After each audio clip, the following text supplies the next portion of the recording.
¿Qué fue de la banca privada? ¿Qué ha ocurrido para que ya se parezca tan poco a lo que fue? ¿Saben ustedes que ahora ser rico no garantiza en absoluto un asesoramiento objetivo? No garantiza tener un banquero que vele solo por tus intereses. ¿Por qué ya no hay gran diferencia entre cómo ganan dinero bancos y sociedades de valores con los clientes minoristas y con los clientes de alto patrimonio? Lo cual a su vez hace que la diferencia en el fondo del servicio, en el servicio no sea muy grande. ¿Por dónde podría venir la regeneración? ¿Qué puede ocurrir para que un cliente que tiene un alto patrimonio, que ha trabajado mucho a lo largo de su vida, para tener un alto patrimonio, recibe un trato lógicamente preferencial en entidades financieras a las que les deja mucho dinero por el hecho de ser un cliente importante? ¿Por dónde podría venir esa regeneración que haga que tengan un servicio en el que puedan confiar? De eso y de todo lo que afecta a las personas que están en banca privada, piensan trabajar en banca privada, van a vender a lo mejor una serie de inmuebles porque han decidido que es el momento de hacerlo y pasan al segmento de banca privada, es el tipo de cosas que deben de conocer, porque aunque las cosas han cambiado y para peor, para bastante peor, todavía si sabes en qué terreno te mueves, puedes probablemente primero exigir, es decir, exigir que tenga el servicio que corresponde a un cliente de banca privada, y en segundo lugar, saber un poco cómo funciona el negocio para poder exigir. Con lo cual, en ese sentido, puede ser, como digo, este vídeo de gran utilidad. Hace ya muchos años, Mayer Amschel Rothschild, dicho castellanizado sea Rothschild, inventa la banca privada y la inventa, pues como ha ocurrido con muchos avances científicos, de casualidad. El caso es que que era una persona muy humilde, eh, era numismático. No era ni banquero privado ni nada que se le parezca, una persona muy humilde. Era judío y en aquel momento personas judías tenían complicado ganar dinero ni en la guerra, como soldados, como oficiales, ni en, pues, evidentemente, el clero en Occidente, porque había nacido en un país centroeuropeo. Y la única cosa que les quedaba era ganarse la vida con el comercio, con los préstamos. Y en el caso de Mayer, Amschel Rothschild, la numismática. Pero no la numismática porque le encantara la numismática y fuera un gran aficionado y qué divertido. No, no. Era su forma de ganarse la vida porque los nobles y aristócratas eran muy aficionados a la numismática, a coleccionar monedas antiguas, ¿no? Entonces él era una especie de broker, proveedor de monedas antiguas para los ricos de entonces, que eran los nobles y los aristócratas. Y tenía un cliente muy importante, que era el príncipe de Hesse. En aquella época Centroeuropa era un marasmo de países y principados y, en fin. Y este príncipe de Hesse, que tenía muchísimo dinero, pues era aficionado a la numismática y fue conectando con Mayer como proveedor. Hicieron, bueno, no sé si amistad, pero el caso es que trabajaban juntos. Y entre aquí que llega Napoleón. Y Napoleón empieza a invadir Europa. Y claro, cuando llega a las proximidades del castillo del príncipe de Hesse, el príncipe se da cuenta que tiene que salir de Naja, que a Napoleón no hay quien lo pare, y Napoleón quiere no solo encarcelar al príncipe, o bueno, algo parecido, sino sobre todo su fortuna, porque como digo, era muy rico. Claro, el príncipe tiene un dilema, porque tiene que salir corriendo, pero en aquella época tú no podías transferir tu dinero con una tecla, como ahora, ni llevándote un pendrive. En aquella época el patrimonio financiero eran monedas de oro, eran joyas, eran obras de arte. Es decir, había un problema logístico. Tú no puedes huir e intentar atravesar digamos, las tropas francesas, los terrenos conquistados por los franceses, y hacerlo con digamos, un convoy de carruajes llenos de tesoros, ¿no? Entonces tenía que dejar el dinero a alguien. El príncipe tenía que ir a Dinamarca, creo que recordar que fue donde se instaló, con algún primo rico suyo, noble, aristócrata o el rey, o quien fuera, y tenía que dejar el dinero a alguien. Y no era algo habitual tener que hacer esto. Y tenía que ser alguien que pudiera ocultar esa fortuna, porque, como digo, había un problema logístico.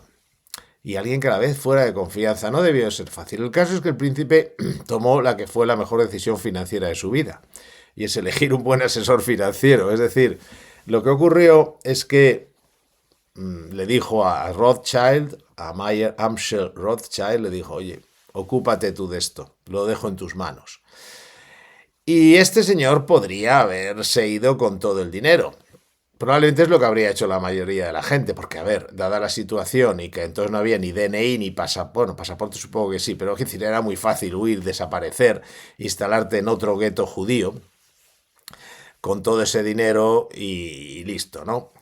Y es lo que habría hecho, digo, la mayoría de la gente con visión de corto plazo. Pero este señor no, este señor lo que hizo fue, lo primero, fue muy inteligente y lo que hizo fue dividir el dinero entre toda la población del gueto, de la ciudad en la que vivía, que no recuerdo ahora cuál era. No sé si era Viena, creo recordar que era Viena, pero hablo de memoria. No me digan nada en los comentarios. Reconozco que no lo recuerdo ahora mismo. El caso es que lo dividió entre todos los habitantes del gueto, con lo cual, por cierto, primera diversificación de la historia financiera. El caso es que lo dividió y entonces, claro, cada habitante tenía una parte del tesoro. La tradición judía ha sido, en ese sentido, como comerciante, siempre ha sido de tomarse muy en serio que esto es de otro y que hay que vigilarlo, etcétera, etcétera, porque además era de uno de los suyos, evidentemente, de su comunidad. Así fue imposible o muy difícil, algo cogieron, pero fue muy difícil para el ejército francés, para los soldados franceses, hacerse con la fortuna del príncipe de Hesse. Y luego, cuando despejó, el señor Mayer Amschel procedió a invertir ese dinero, porque él obviamente era bueno en esto que hacía, ¿no? Bien, lo hizo tan bien, que cuando volvió el príncipe de Hesse, y se llevaron a Napoleón a Santa Elena o a la isla de Elba, donde fuera definitivamente, se encontró el príncipe no solo que tenía ahí su fortuna, sino que además la había multiplicado, y la había multiplicado de forma exponencial. Claro, Mayer Amschel fue muy inteligente, porque él se dio cuenta del valor de la confianza, que la confianza es un activo en los negocios. ¿Qué ocurrió? Pues lo que ocurrió es que el príncipe se lo contó a todos sus amigos, primos, familiares, que eran todos los ricos de entonces, como digo, que eran los aristócratas y los nobles. Entonces, claro, todos dijeron, este señor, le dejas tu dinero para que lo coloque y te lo multiplica. Y además es de fiar, porque mira lo que hizo con nuestro primo de Hesse. Dicho y hecho, se convierte en el banquero. El proceso es un poco más complicado y empiezan a entrar su familia, pero se acaban convirtiendo los Rothschild, los primeros Rothschild o Rothschild, se acaban convirtiendo en los banqueros privados de toda la nobleza y la aristocracia europea. Pero es que además se convierten en sus banqueros de negocios. Porque al ver que son tan buenos, los príncipes y los reyes en aquella época estaban todo el día luchando entre ellos. Bueno, ellos no se pringaban, luchaban otros y morían otros, pero estaban siempre en guerra. Y necesitaban dinero para sus guerras, para pelearse con su primo, en muchos casos, ¿no? Y claro, ¿quién podía proveer ese dinero? Pues ellos no querían muchas veces o no querían utilizar su propia fortuna o no la tenían. Y entonces se organizaron, se inventaron los préstamos soberanos, lo que ahora es la deuda pública, aunque entonces no era exactamente pública. Total que los Rothschild se convierten también en los que organizan todos los créditos para las distintas guerras de los príncipes y reyes europeos. crean los primeros préstamos sindicados, en fin, bueno, aquello ya es lo que les lleva al gran pelotazo, porque se convierten en banqueros privados casi monopolísticos, no había otros, pero bueno, normalmente también judíos de la misma comunidad. Había otros, pero ellos eran los más fuertes y eran los banqueros privados y banqueros de negocios de los ricos de la época. Y ahí empieza la fortuna llegó a ser inmensa de la saga Rothschild, basada en la confianza, basada en darse cuenta de que la confianza es un activo.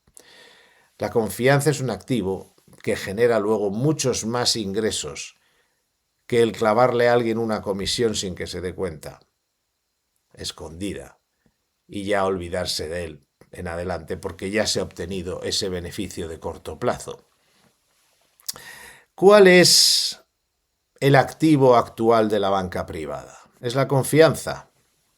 ¿Qué duda cabe que sin duda hay bastantes banqueros privados que ellos personalmente sienten que su trabajo es trabajar para su cliente en exclusiva y ofrecerle la mayor confianza posible? Pero el problema es que las entidades no funcionan ya así. Para las entidades, el activo es el cliente y concretamente la posibilidad de colocarle todo tipo de productos financieros con la mayor comisión posible. Ya no se trata de vender confianza y cobrar por ella, de vender asesoramiento de alta calidad financiero que multiplique un patrimonio y cobrar por ello. El objetivo principal son las comisiones de los productos. Y esto es una verdad incómoda, lo sé, pero no por eso deja de ser más verdad, o menos verdad, perdón. Es decir, que es un hecho y es algo que conocen todos los profesionales del sector y de hecho suelen ser las principales víctimas porque ellos, por digamos vocación y forma de trabajar, su tendencia es más a Mayer Amschel Rothschild que a colocar el último fondo que ha creado la entidad financiera o ese fondo de terceros que es el que da la mayor comisión o ese fondo que es ilíquido y por lo tanto el cliente va a estar más tiempo enganchado a la entidad financiera, cautivo. Es decir, esa no es en muchos casos la vocación, por decirlo de alguna manera, de la mayoría, yo creo, de los banqueros privados. Pero sí es la vocación de las entidades. Y ellos trabajan para las entidades y donde manda capitán, no manda marinero. ¿Cuál es el planteamiento ahora mismo? Que los fondos tradicionales, el típico fondo que invierte en el SP500, deja una comisión muy baja, pese a que el SP500 está en un momento muy bueno y está ganando mucho, o el Eurostoxx, o el Hang Seng, o el Nikkei, pero dejan poca comisión a la entidad. Entonces, ¿qué se recomienda? Pues un fondo de private equity que no solo deja 5 veces más comisión, sino que el cliente se queda cautivo. Es decir, que como son productos ilíquidos, ¿qué va a ocurrir? Que durante 5 años o 7 años el cliente no va a poder moverse aunque quiera, porque el compromiso es permanecer en ese fondo durante mucho tiempo, porque es un fondo de capital privado que invierte en empresas privadas, no puede tener liquidez, etcétera, etcétera. Comisión garantizada mucho más alta que en un fondo tradicional, cuando a lo mejor ahora no es necesario, puesto que en un momento que van bien las bolsas, a lo mejor no es necesario para ganar, como el año pasado, un 25%, este año podemos acabar con beneficios del 20 o más por ciento, depende del índice, en índices normales, y que con un simple fondo indexado, eligiendo bien el mercado, se habría ganado igual o más, pero dejan poca comisión, porque además hay indexados, etcétera, etcétera. ¿Se imaginan ustedes al señor Mayer Amschel Rothschild pensando, voy a ver cómo le coloco algo al príncipe para que así no pueda salir de aquí, aunque quiera, por lo menos en 5 o 7 años? Y además lo voy a hacer porque le voy a clavar una comisión muchísimo mayor.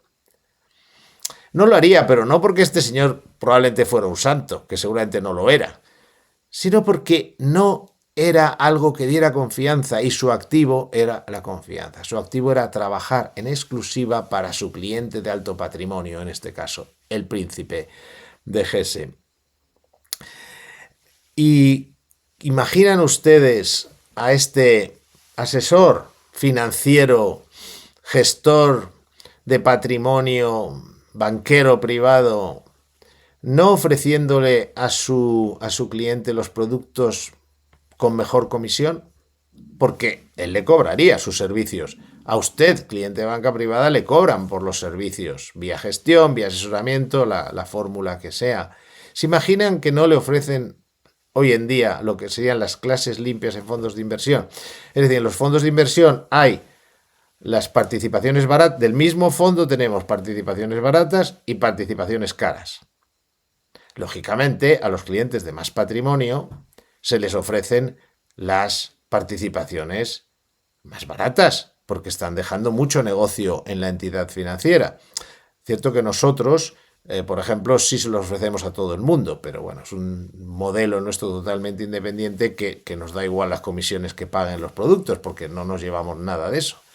Pero, en cualquier caso, en bancos, sociedades de valores no independientes, que están llevándose retrocesiones de comisiones, etcétera, ¿por qué no ofrecerle, cobrando una comisión de custodia, de hecho, ¿por qué no ofrecerle al cliente las participaciones más baratas, ya que es un gran cliente de la entidad? Pues miren, muchos lo sabrán, en muchos casos no se las ofrecen hasta que las piden. Es decir, que hay que pedirlas para que te las den, o que un amigo te lo diga, o que vean este vídeo y se enteren de que existen participaciones más baratas y que si tienes cierta cantidad de dinero, insisto, no necesariamente en todos los sitios así, hay entidades en las que no hace falta todo ese dinero, pero imagínense ustedes que no te la ofrecen pese a que eres un gran cliente, ¿no? ¿Cómo te sientes? ¿Qué confianza da saber que tu amigo en otra entidad o en un asesor financiero independiente le están dando clases limpias? O sea, ahorrándose 50-60% en comisiones, y a ti no porque no lo has dicho. Pero esta es la realidad. Es incómoda, pero es la verdad. Es la realidad. O en otros casos te van a decir, sí, te voy a dar clases limpias, pero tienes que apuntarte a los servicios de gestión patrimonial de la empresa, de gestión de carteras. Con lo cual, te doy clases limpias, pero luego te pongo el 1 y pico por ciento de comisión, o el 0,80, lo que sea, por gestionarte la cartera en función de volumen. Como es un volumen muy grande, es mucho dinero. Con lo cual, pero eso no es confianza. Está bien que el banco, por supuesto, cobre por sus servicios, pero una cifra razonable, porque evidentemente un cliente que tiene con el banco 2-3 millones de euros, 7 millones de euros, en cuanto cobres una comisión de más de, yo qué sé, 0,6%, por decir algo, ya es muchísimo dinero. Eso en gestión. Y si el cliente quiere autogestionarse, pero tiene todo ese dinero en tu casa, ¿cómo es posible que le des las mismas participaciones que alguien que tiene, en lugar de 5 millones de euros, 2 millones de euros, 1 millón de euros, tenga a lo mejor 10.000 en la entidad?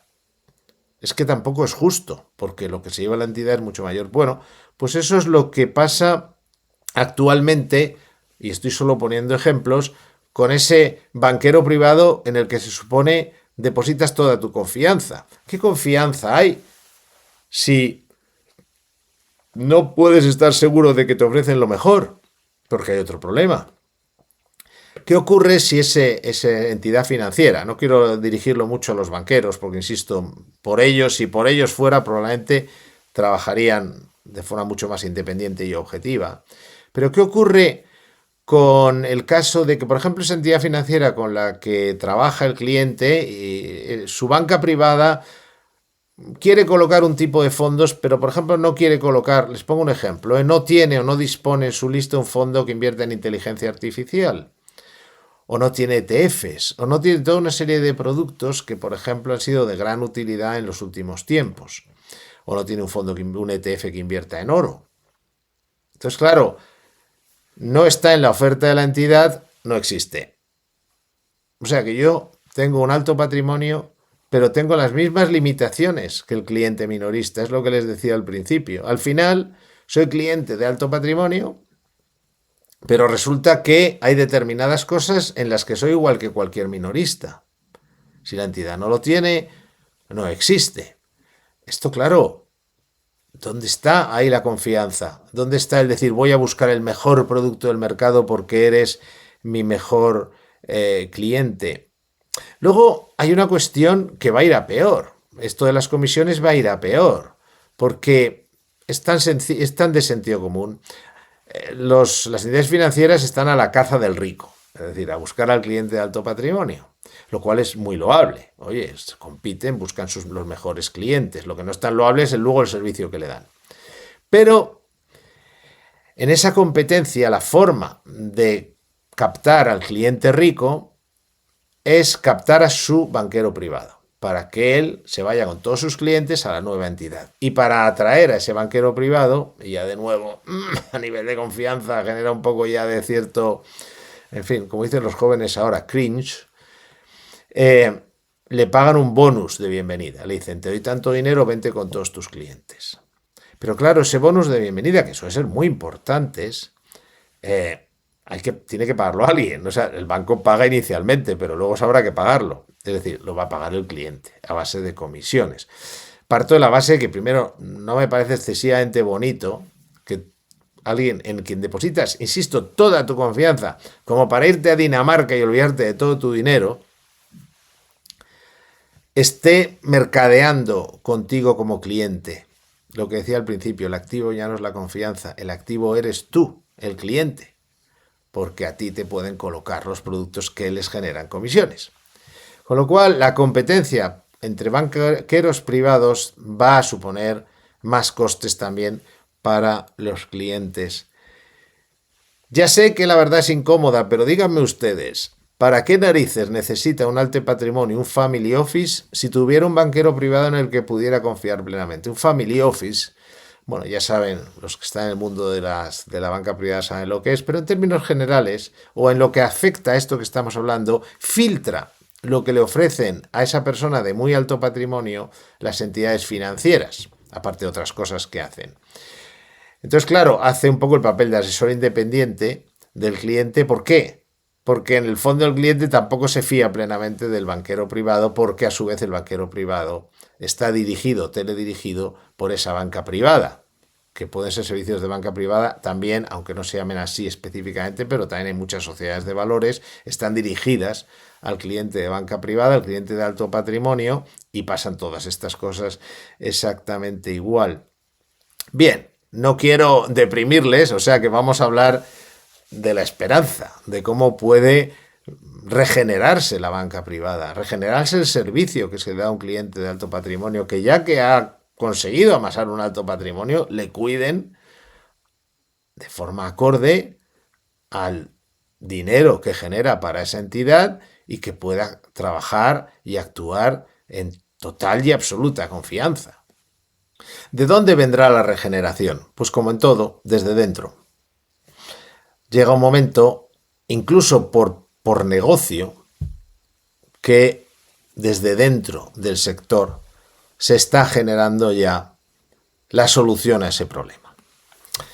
Vean o pongamos el caso de Suiza. Suiza, si hubiera querido poner un ejemplo de lo que es la banca privada tradicional, de confianza, etcétera, también podría haber empezado por Suiza. Lo que pasa es que creo que fue primero el señor Rothschild, Mayer, quien de alguna manera se le puede dar el título de haber inventado, como digo casualmente, la banca privada. Pero vamos, lo siguiente sería Suiza. Suiza hay una tradición de banca privada muy similar. Es decir que, imagínense este caso que es real. Después de la Segunda Guerra Mundial, muchos descendientes de familias judías que habían sido asesinadas en campos de concentración por los nazis, los padres tenían de hecho mucho dinero, y una parte se la habían llevado los nazis, pero habían tenido muchos la prudencia de haberse llevado dinero a Suiza. En algunos casos, fortunas muy importantes. Entonces, claro, los descendientes estaban por ahí desperdigados sin un euro, entonces sería otra cosa, sin un marco, sin un franco suizo, sin un nada. Eran auténticos pobres. Pero tenían una fortuna en Suiza de sus padres o de sus abuelos. que habían fallecido en los campos de concentración o en fusilamientos o lo que fuera. Esta gente volvió a Suiza o fue a Suiza y es conocido que los suizos simplemente con alguna fe de vida que diera cierta garantía, que no necesariamente era un papel. Aquí en España, imagínense, con la burocracia que tenemos, no habría recuperado un euro nadie, ¿no? Pero allí, que son gente práctica, para empezar, bueno, si alguien llegaba con una... Muchas veces venían con personas que explicaban quiénes eran o les conocían de la propia entidad, ayudaban a que estas personas recuperaran sus fortunas. O sea, no se lo quedaron, que podrían haberlo hecho legalmente, a ver quién les pilla, ¿no? No, ayudaron, pusieron de su parte para que recuperaran sus fortunas y, por supuesto, las habían guardado para los herederos. Eso se llama confianza. Eso se llama confianza. Los suizos entendían que ese era el activo. Pero desgraciadamente en Suiza también ha decaído la calidad de la banca privada. Y es especialmente llamativo porque en Suiza el caso ha sido de libro pero para mal. Es decir, bancos muy grandes empezaron a comprar entidades boutiques, porque la banca privada es muy de boutique, de entidad pequeña, de artistas, de especialistas. Empezaron a comprar boutiques de banca privada, entidades de banca privada suizas, porque claro, para el banco grande, de nuevo, los intereses del banco grande no son los del cliente de la banca privada ni del banquero privado realmente, era una vía estupenda para colocar sus productos. Perdón, es decir, si tú eres el gran banco A o B y compras la pequeña boutique X, esa es pequeña, pero sus clientes tienen muchísimo dinero. Entonces vendes tus fondos A y B a través de esas boutiques, pequeños bancos privados, en este caso suizos. Con lo cual ya empezó a cambiar el activo, ya no era la confianza. El activo era el cliente para colocarle los fondos de la entidad grande que estaba interesada en los clientes, no para asesorarles de forma personalizada, objetiva e independiente y pensar solo en sus intereses, que es lo que es un banquero privado, sino para colocar los fondos de la entidad más grande. Y esto hizo que en Suiza, aunque por supuesto todavía quedan bancos suizos muy respetables en este sentido, cada vez se fuera más a la venta del producto propio o el de terceros a cambio de comisión. Incluso entidades bancarias suizas, para ganar más dinero, en lugar de elegir lo mejor del mercado y centrarse solo en asesorar al cliente o gestionar su patrimonio, empezaron a crear sus propios productos, sus gestoras, su tal, y entonces, antes que vender el de otro, que les dejaba menos comisión o ninguna, vendían los propios. De nuevo, el activo pasó a ser el cliente para colocarle el producto propio, incluso sus bancos privados. Pero en Suiza, claro, si en España, insisto, no me cansaré de decirlo, me consta que muchos banqueros privados realmente sienten que su misión es proteger solo los intereses del cliente, no colocarle productos, y a veces se defienden con uñas y dientes de la presión. Lo que pasa es que se pueden defender hasta cierto punto. Llega el jefe un día al despacho y dice, hay que colocar esto y hay que colocar esto, hay que colocar este fondo garantizado y se coloca, hay que colocar estas acciones porque estamos participando en el sindicato que asegura la colocación y se coloca. Y hay que colocar este fondo de private equity porque da mucha más comisión y además este cliente de aquí no se mueve, de este fondo no se mueve en 5 años y se coloca. Y la lista sería enorme. No, mejor este porque está en la focus list, que hay mucha más comisión, etcétera, etcétera.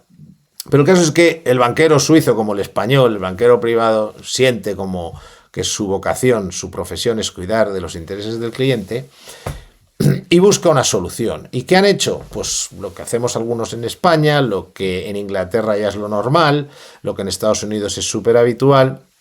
Se convierten en, más que entidades bancarias, en asesores financieros independientes, regulados como tal.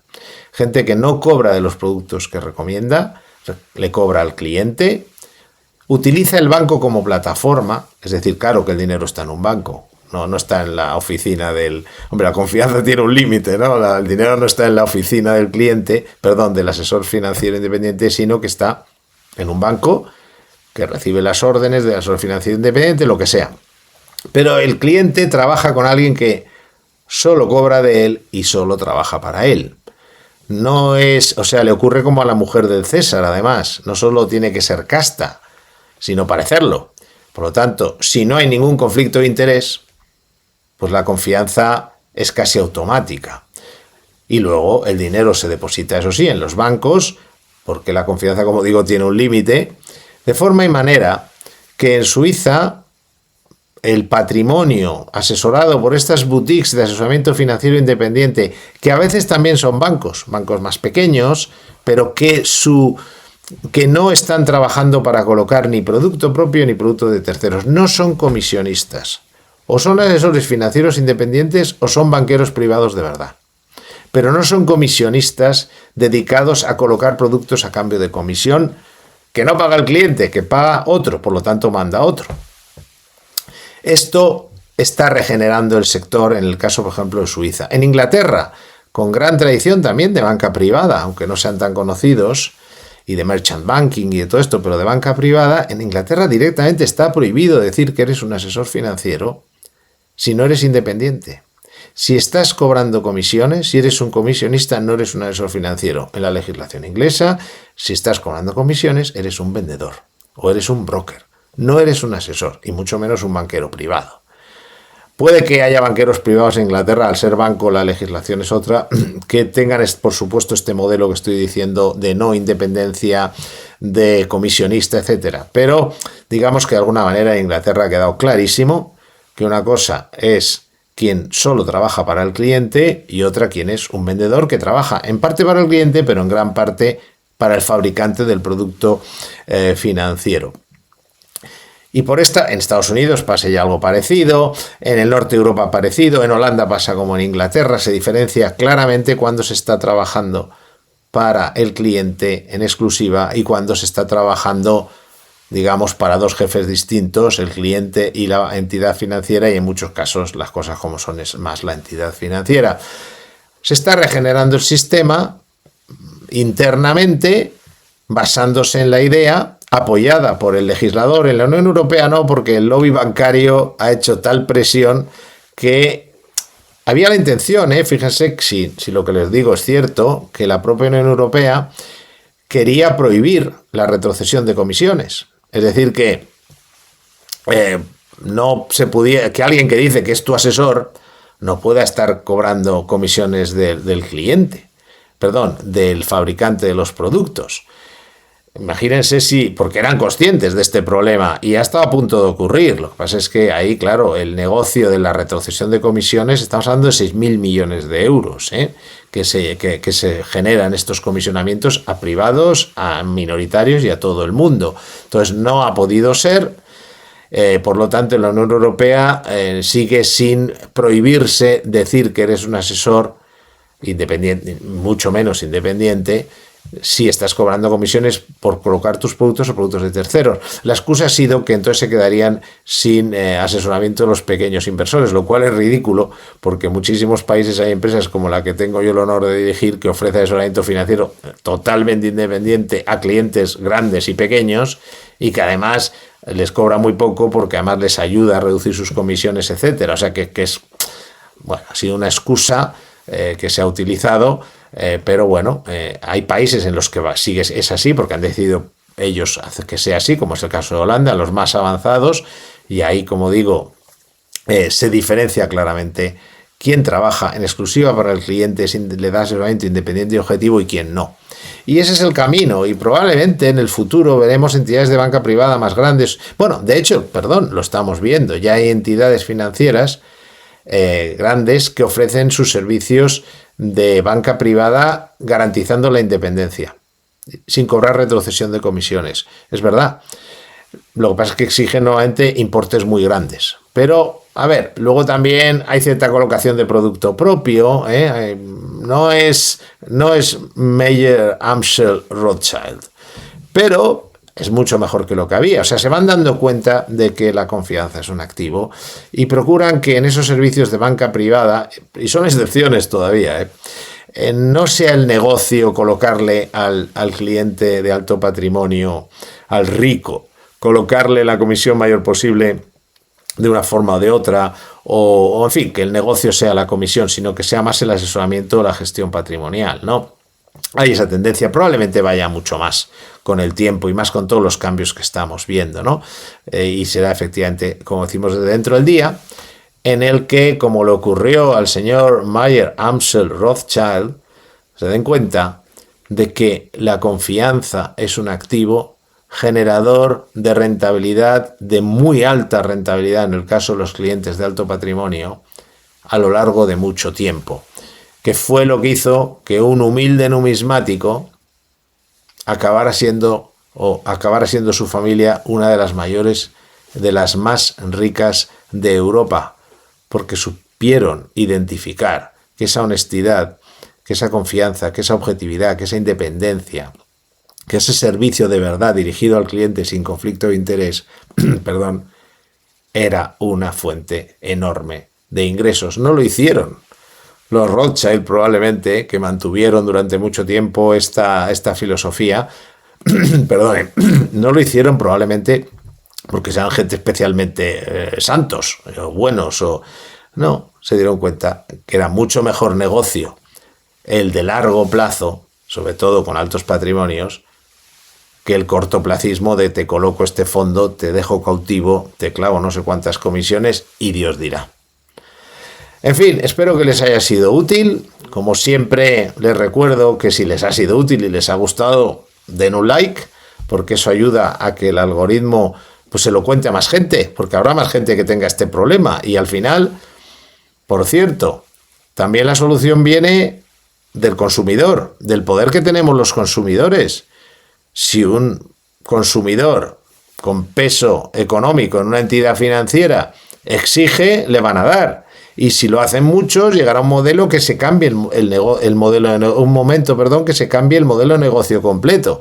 Por lo tanto, en fin, compartan esto poniendo like o compartiendo para ver si entre todos podemos convencer a los bancos de que si tienes dinero y les estás generando mucho negocio, te den el servicio que corresponde a un buen cliente o a un muy buen cliente.